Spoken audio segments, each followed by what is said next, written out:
News പ്ലസിലേക്ക് സ്വാഗതം. നമ്മുടെ നാട്ടിലെ കോൺഗ്രസ്സുകാരൊക്കെ അറിഞ്ഞോ എന്നറിയില്ല. കോൺഗ്രസ്സുകാർ അറിയേണ്ടതും പബ്ലിക് അറിയേണ്ടതുമായ ചില കാര്യങ്ങളാണ് ഇന്നത്തെ ഈ എപ്പിസോഡിൽ ഉൾപ്പെടുത്തിയിരിക്കുന്നത്. രാഷ്ട്രീയ വിഷയം തന്നെയാണ് കേട്ടോ. അടുത്ത തെരഞ്ഞെടുപ്പ് വരാൻ ഇനി 1 വർഷം കഴിഞ്ഞാൽ നമ്മൾ ഏതാണ്ട് തെരഞ്ഞെടുപ്പുകളിലേക്ക് കടക്കുകയാണ്. പ്രധാനപ്പെട്ട ഒരു നിയമസഭാ തെരഞ്ഞെടുപ്പ് 2 സംസ്ഥാനങ്ങളിൽ വരുന്നുണ്ട് എന്നുള്ളത് അറിഞ്ഞിരിക്കുക. അത് ഒന്ന് കേരളവും മറ്റൊന്ന് ആസാമുമാണ്. ഈ 2 സംസ്ഥാനങ്ങളിലെയും തെരഞ്ഞെടുപ്പിന് വേണ്ടി കോൺഗ്രസ് നടത്തിക്കൊണ്ടിരിക്കുന്ന ചില ശ്രമങ്ങൾ നിങ്ങളുടെ ശ്രദ്ധയിൽപ്പെടുത്തുന്നു. നിങ്ങൾ കനകലു എന്ന് കേട്ടിട്ടുണ്ടോ? കനകലു ഒരു രാഷ്ട്രീയ തന്ത്രജ്ഞൻ എന്നുള്ള വിഖ്യാതനായ ഒരു വ്യക്തിയാണ്. കോൺഗ്രസിനൊപ്പമാണ് അദ്ദേഹം ഇതിനു വേണ്ടിയുള്ള നീക്കങ്ങളുമായി കേരളത്തിൽ എത്തിയിട്ട് കുറേ ദിവസങ്ങളായി. ചില കോൺഗ്രസിലെ ഉന്നത നേതാക്കൾക്ക് മാത്രമാണ് ആ വിവരം അറിയാവുന്നത്. മറ്റ് പലതരത്തിലും അദ്ദേഹം ജനങ്ങളുടെ പൾസ് അറിയുന്നതിന് വേണ്ടി AICCയുടെ നിർദ്ദേശപ്രകാരം എത്തിയ ആളാണ്. കോൺഗ്രസിൻ്റെ ദേശീയ സമിതി തന്നെ നിയോഗിച്ചിട്ടുള്ളതാണ്. ഇദ്ദേഹം ചില സർവേ നടപടികൾ നടത്തിക്കൊണ്ടിരിക്കുകയാണ്. ചിലത് പൂർത്തിയായി, ചിലത് നടന്നുകൊണ്ടിരിക്കുകയാണ്. ഈ സർവേ തുടങ്ങിയ വിവരം പിന്നെ താഴെത്തട്ടിലുള്ള കോൺഗ്രസ്സുകാരൊന്നും മനസ്സിലാക്കിയിട്ടുണ്ടെന്ന് തോന്നുന്നില്ല. പക്ഷേ അത് നടന്നിരിക്കുന്നു. ആദ്യം ഒന്ന് പറയാം, ഇപ്പോൾ കാൻഡിഡേറ്റ് ആര് എന്നുള്ള സർവേ ആരംഭിച്ചിട്ടില്ല. പക്ഷേ ഇപ്പോൾ എന്തിനെക്കുറിച്ചാണ് ഈ ജനങ്ങളിൽ നിന്നും അവർ ചില കാര്യങ്ങൾ അറിയാൻ ശ്രമിക്കുന്നത് എന്ന് പറഞ്ഞാൽ, പ്രചരണ വിഷയം എന്തായിരിക്കണം, അതാണ് കനകലു നേതൃത്വം കൊടുക്കുന്നത്. പ്രധാനപ്പെട്ട കാര്യം എന്തായിരിക്കണം അടുത്ത തെരഞ്ഞെടുപ്പിലെ പ്രധാനപ്പെട്ട അജണ്ട, അതായത് പ്രൊപ്പഗാൻഡ എന്ന് പറയുന്നത് എന്തായിരിക്കണം. സുനിൽ കനകലു എന്നാണ് ഇദ്ദേഹത്തിൻ്റെ പൂർണ്ണമായ പേര്. ഇദ്ദേഹം നടത്തിയ രാഷ്ട്രീയ നീക്കങ്ങളിൽ പലതും സക്സസ് ആയിട്ടുണ്ട്. എസ്പെഷ്യലി കഴിഞ്ഞ തവണ കർണാടകയിലും തെലുങ്കാനയിലും കനകലു നടത്തിയ ചില രാഷ്ട്രീയ തന്ത്രങ്ങൾ നന്നായി വിജയിച്ചു എന്ന് പറയാതെ വയ്യ. പക്ഷേ 2 അത് പാളിപ്പോയി. ഒന്ന് കർണാടകയിലും മറ്റൊന്ന് തെലുങ്കാനയിലുമാണ് അത് തെറ്റിപ്പോയത് അത് ജയിച്ചു കയറിയത്. പക്ഷേ ഹരിയാനയിലും മഹാരാഷ്ട്രയിലും ആ തന്ത്രങ്ങൾ പാളിപ്പോവുകയും ചെയ്തതായിട്ട് റിപ്പോർട്ടുകളും ഉണ്ട്. ഇല്ലെങ്കിൽ നമ്മൾ തന്നെ അത് മനസ്സിലാക്കിയിട്ടുണ്ട്. അതിൽ മഹാരാഷ്ട്രയിൽ ഇപ്പോഴും അതുമായി ബന്ധപ്പെട്ട വിവാദങ്ങൾ നടക്കുന്നുണ്ട്. തെരഞ്ഞെടുപ്പിന് ശേഷം ഉണ്ടായ ചില സംഭവ വികാസങ്ങൾ കോൺഗ്രസിനെ തറപറ്റിച്ചു എന്നുള്ളതാണ്. അത് സാങ്കേതികപരമായ ചില കാര്യങ്ങളാണ് ചൂണ്ടിക്കാണിക്കപ്പെടുന്നത്. എന്തായാലും ഇക്കാര്യത്തിൽ ഒരു കനകലുവിൻ്റെ സർവേ എന്ന് പറയുന്നത് വളരെ കൃത്യമായ ചില കാര്യങ്ങളുടെ തീരുമാനമായിരിക്കും വരാൻ പോകുന്നത്. പ്രചരണ വിഷയം എന്തായിരിക്കും എന്ന് അദ്ദേഹം ജനങ്ങളോട് സംവദിച്ച് അവരിൽ നിന്നും കിട്ടുന്നതനുസരിച്ച് ആ പ്രചരണ വിഷയം തീർച്ചപ്പെടുത്തും. അതിൽ പ്രധാനപ്പെട്ട ഒന്ന് അദ്ദേഹം കൊടുക്കാൻ പോകുന്ന നിർദ്ദേശങ്ങളിൽ ഒന്ന്, സംസ്ഥാനത്ത് സർക്കാരിനെതിരെയുള്ള അഴിമതി ആരോപണങ്ങൾ വ്യാപകമായി ജനങ്ങൾക്കിടയിൽ ചർച്ചയാക്കണം എന്നുള്ളതാണ്.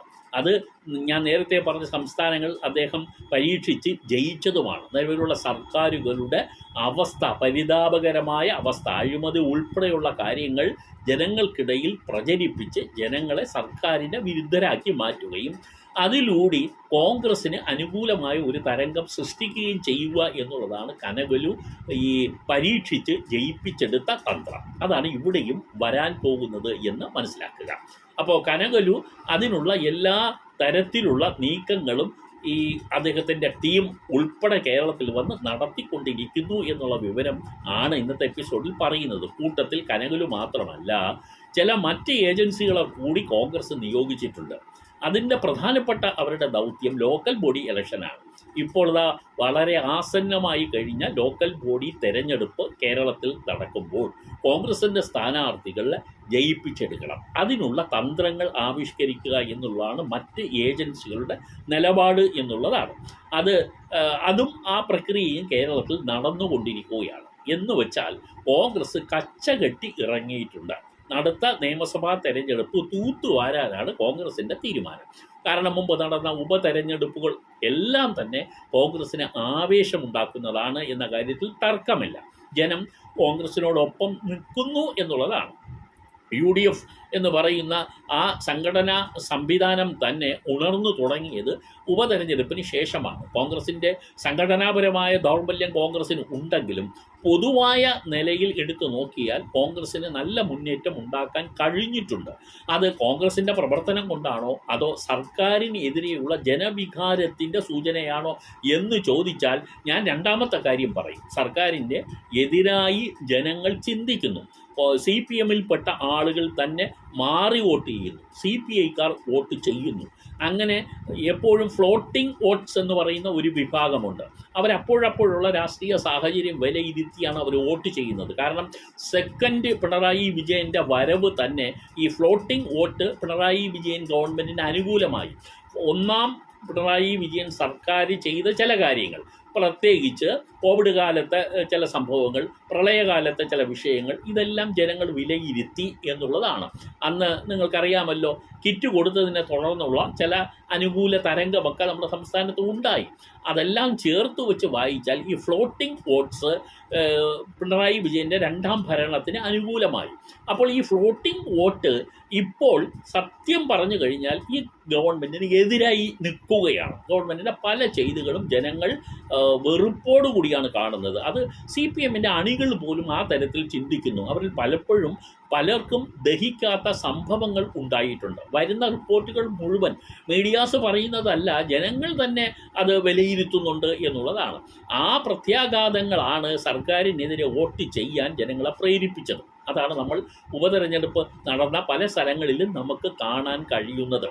എന്ന് വച്ചാൽ കോൺഗ്രസ് അലംഭാവത്തോടു കൂടി പോവുകയാണെങ്കിൽ കാര്യങ്ങൾ കൈവിട്ടു പോകുമോ എന്ന് നമുക്ക് പറയേണ്ടി വരും എന്നുള്ളതാണ്. കോൺഗ്രസിലെ ലീഡർഷിപ്പ് തർക്കമൊക്കെ വന്നു കഴിഞ്ഞാൽ കോൺഗ്രസ് വീണ്ടും അധോഗതിയിലേക്ക് പോകും. അത് കോൺഗ്രസ് ശരിക്കും അത് മനസ്സിലാക്കേണ്ടതുണ്ട് എന്നുള്ളതാണ്. അത് ഈ കനകേലുവിൻ്റെയും അദ്ദേഹത്തിനെ കൂടാതെ വന്ന മറ്റ് ഏജൻസികളും ഒക്കെ തന്നെ ആ റിപ്പോർട്ടുകൾ AICCക്ക് കൊടുത്തിട്ടുണ്ട് എന്നാണ് മനസ്സിലാക്കുന്നത് ഇപ്പോൾ തന്നെ. അതുകൊണ്ട് തമ്മിലടിയും തർക്കങ്ങളും ഒക്കെ മാറ്റി വെച്ച് കഴിഞ്ഞാൽ അടുത്ത ഭരണം ജനങ്ങൾ കൊടുക്കാൻ തയ്യാറാണ് UDFന്.